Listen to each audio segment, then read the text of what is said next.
Everything seemed fine.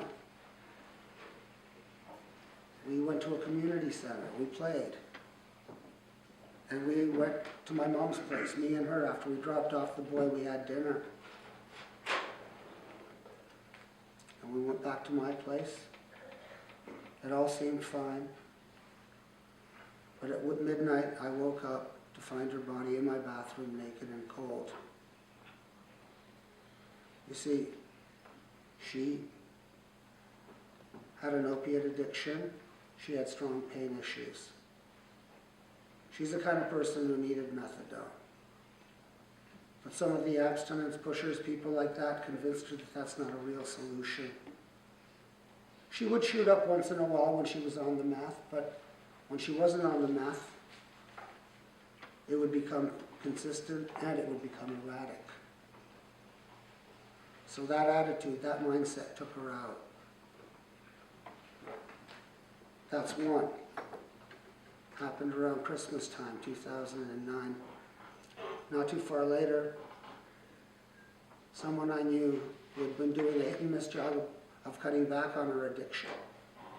She was controlling it, stopping here and there, but she wasn't out.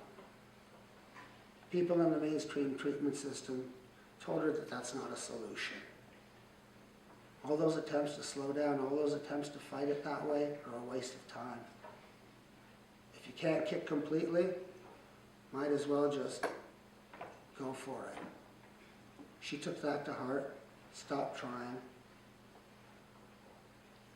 and overdosed. Infections were involved. The hospital was kind enough to call me so that I could see her off. As she was being taken off of life support, I whispered in her ear, hoping that she could hear me. She was in a coma. I told her that I love her and that her torment is over. And I cried like a baby. But when I stepped out of that hospital, I knew exactly what I was going to do. That was the end of August. By May of the following year, my book was in print. It was just one of those moments when you know. And I'm not a flaky advocate of spontaneous writing. I'm an academic. Typically, I plan, I structure. But this is one of those moments when I just knew there was no ambiguity. I'll read just a little bit from my book. This is about the first girl. You know, after she died. At the funeral, I barely had the pluck to look her kid in the eye. What's there to say? I remember thinking, this woman was never a menace to society. Just a pain in the ass. A little monkey would bump into a telephone pole and blame the city for putting it there. Yet she was treated like someone who needs to suffer horribly because somehow that would do her good. And what kind of warped thinking is that?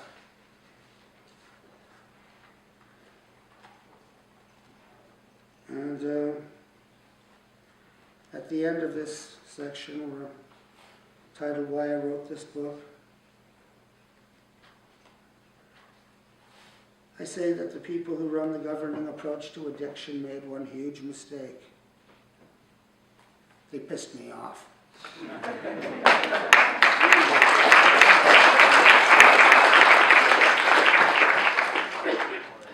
I wish to impress upon you that the ideology of hitting bottom is central to the governing approach to addiction.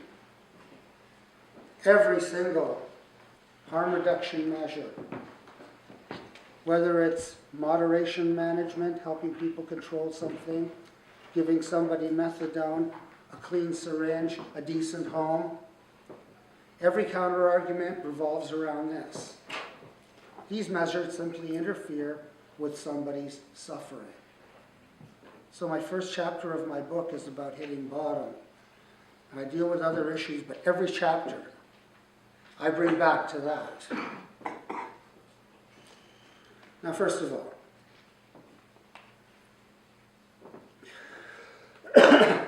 people are more likely to kick in response to positive developments than in response to degradation and suffering. So when I say that the 20th century was wrong, I mean the 20th century was wrong. Suffering and degradation are far more likely to keep people in their addiction and to exasperate the condition. Right. Here are two examples I use just to bring this point home. And these are examples you might want to use if you're having a debate with somebody. It's pretty straight up. Take two tobacco smokers. They each have a pack and a half a day habit. They both want to quit. One is happily married and happy at work. The other one is going through a divorce and can't stand work. Hates his or her boss, hates the job. If everything else is equal, I think anybody in this room can understand that the happy camper is a better candidate for quitting smoking than the one who's going through all kinds of turmoil.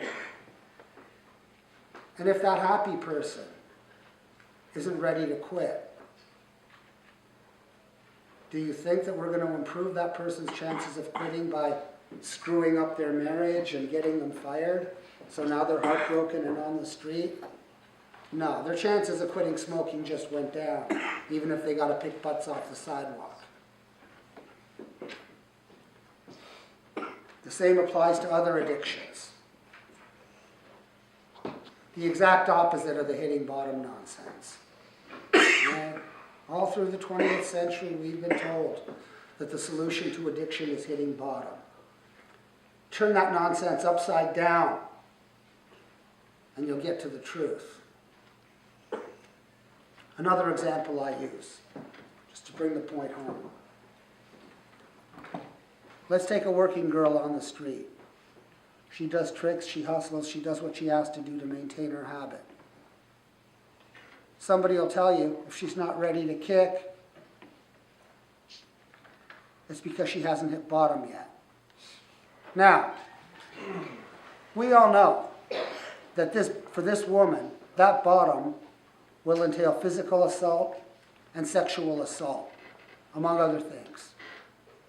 We have a system in place stupid enough to suggest that that kind of treatment will render a woman, any woman, less likely to get high.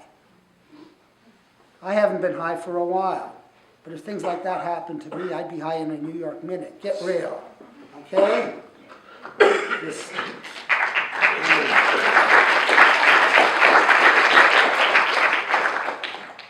So this is something that I impress upon people when I talk to them.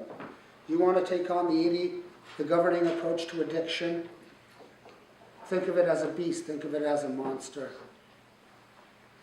How do you fight it? Well, the ideology of hitting bottom is the jugular. You take that out, the edifice will collapse. And that's why it's always my main target. I keep hitting that same point. Now, the West is rife with talk about legalization. First, because most drug use is either benign or at least innocuous. Second, because when addiction is involved, punishment is not the right answer. Third, because the prohibition of drugs has really been a mess, costly and futile.